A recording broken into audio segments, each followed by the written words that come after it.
What's up, everyone? Rocket Randall here, and I'm excited to bring you a 3D printing video of the new Glen Rocket. It looks absolutely amazing when it's done, but I'm going to show you the process behind the process right now. So in 3D printing, I started off with some Ender 3 machines, and I moved over to P1Ss, Bamboo Lab P1Ss, and those have been absolute workhorses for me. They've been fantastic.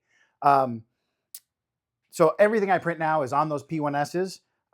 This print in particular, we ended up with 4 different colors. Now there's the clear of the grid fins, and those I print with Hatchbox ABS. It is semi-transparent, which is about the best I can, and it works really well, though it's a lot stronger than the old fins used to be.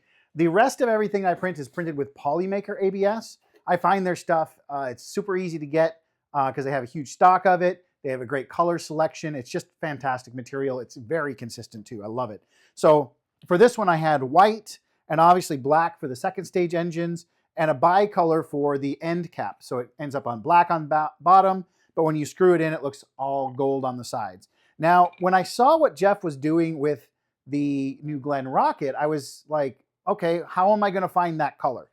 Well, I looked on Polymaker site and I just lucked into finding this filament right here. It's this beautiful goldish bronze color, and it looks very similar to what the new Glen had. So I ordered a roll of it, tried it out, and it was spot on perfect. So I ended up printing it with that, and yeah, so this is what it ends up being. And yeah, let's take a look at what the prints look like.